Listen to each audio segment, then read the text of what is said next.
Okay, अब rate of reaction की units को देखो, ठीक है। सबसे पहले अगर मैं बात करूँ, it is clear that the units of rate are concentration per time. If the concentration is in mole per litre and the time is in seconds, then the units will be, अगर देखो time seconds पे है, ठीक है, और अपना concentration मोल per litre है, तो अपना unit will be mole per litre पर सेकेंड हो जाएगी। इफ अगर गैसेस में हम बात करें, when the concentration of gases is expressed in a term of their pressure, then the unit of the rate of reaction will be atom per second.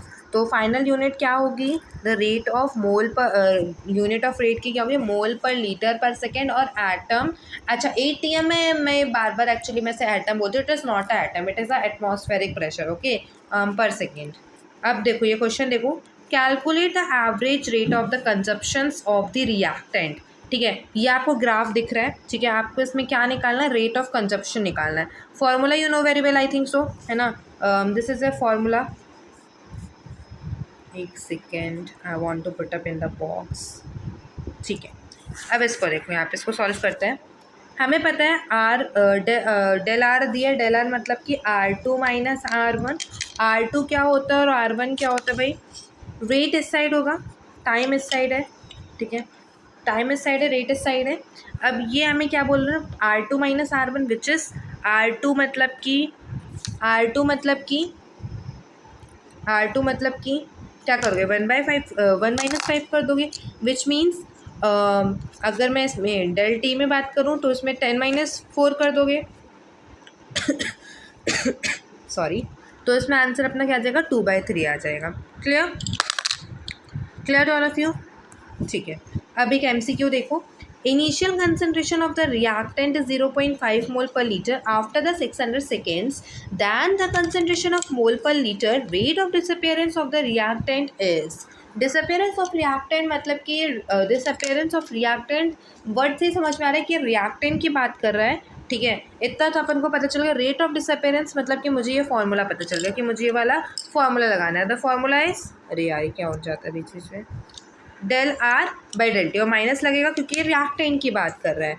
तो देखो भाई कैसे पता चलेगा, 0.3 is given in the question or not, 0.3 given in the question or not. देखो 0.5 तो ये दिख रहा है, ठीक है। अब 0.3 गिवन है कि नहीं है, गिवन है, गिवन है। अब देखो चेंज इन टाइम में भाई 600 सेकेंड्स होते हैं और 60 मिनट्स होते हैं, तो डिवाइड किया तो 10 मिनट मुझे मिल गया। अब रेट ऑफ डिसअपियरेंस निकाल दो, 0.3 माइनस 0.5 कर दो और बाई 10 कर दो, क्या होता है भाई, minus RT by del T होता है ना, तो RT 0.3 माइनस 0.5, ठीक है, और डिवाइड बाई डेल टी मतलब कि 10, और आंसर अपना इतना आ गया। Clear to all of you, भाई गिवन है ना, ये 0.3 गिवन है क्वेश्चन में। अब देखो रेट ऑफ रिएक्शन देखो, ये अपने रिएक्शन गिवन है, अपन इस प्रकार से लिखते हैं, मैंने आपको बता दिया है कि रिएक्टेंट पॉजिटिव होता है और अपना वो निगेटिव हो जाता है, ठीक है, ये मैंने आपको बता के रखा है। क्या हो रहा है, कैंसिल है, और ये सब मैंने बता दिया आपको, ठीक है। होप्स ऑफ दिस क्वेश्चन आप कर लोगे। चलो ये क्वेश्चन बता देती हूँ मैं, ठीक है।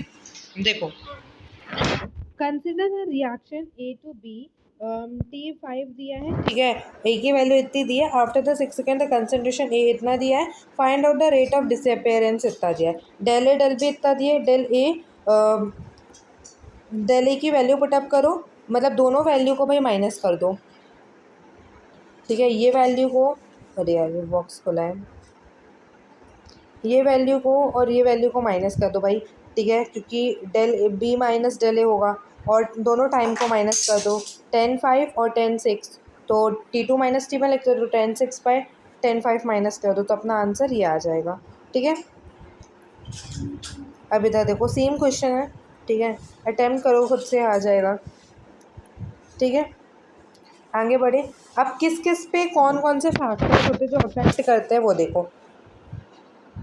सबसे पहला होता है temperature of reactant, pressure, presence of catalyst, concentration of reactants. तो the rate of reactants increase with concentration of reactant, rate of reactants increase होगा किसके थ्रू इंक्रीज होगा? कंसंट्रेशन ऑफ रिएक्टेंट के थ्रू, ठीक है। अगर प्रेशर इंक्रीज होगा तो रेट भी इंक्रीज होगा। तो कंक्लूजन ये मिला, pressure is directly proportional to rate, ठीक है। अब टेम्परेचर में देखो, टेम्परेचर पे क्या देखोगे जी?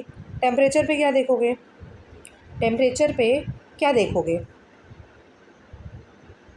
बोले, टेम्परेचर पे क्या देखोगे?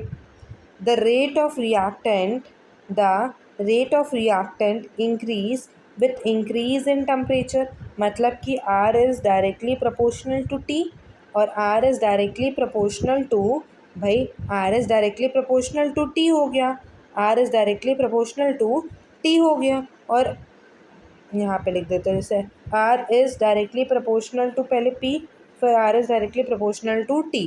अब नेचर ऑफ रिएक्टेंट देखो, different reactants acquires different amount of energy to breaking the old bonds for the formation of new bonds. गहरी दोस्ती को तोड़ने के लिए अलग अलग हमें तरीके अपनाने पड़ते हैं ना, जिस प्रकार से उनकी दोस्ती टूट जाए, ऐसे ही। और कैटलिस्ट क्या होगा? It change in the rate of reactant without being consume the reaction, बिना रिएक्शन को कंज्यूम्ड करे इनका रेट को क्या करा देना? चेंज करा देना। I hope so it is clear to all of you. अब आता है रेट लॉ। देखो, एक सेकंड, क्या हो गया? एक सेकंड, मैं इसको थोड़ा ऊपर कर दूँ, एक्चुअली ना बार बार फिर वीडियो बंद हो जाती है।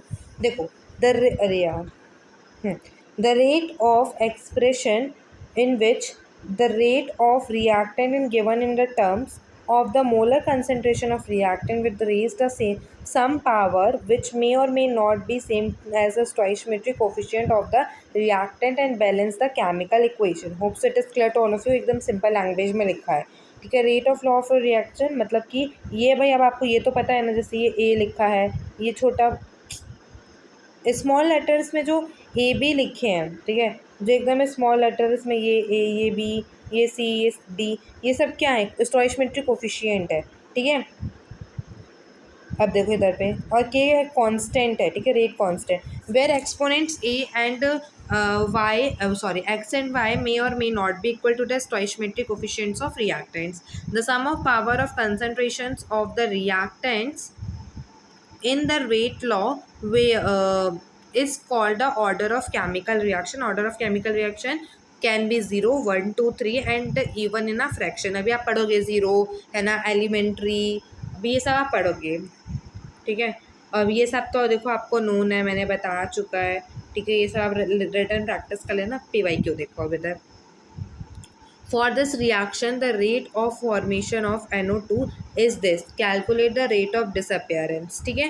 तो ये आपको गिवन है, ठीक है। अब आप इनकी वैल्यू को पुटअप करो और सॉल्व कर लो, इट इज़ वेरी इजी।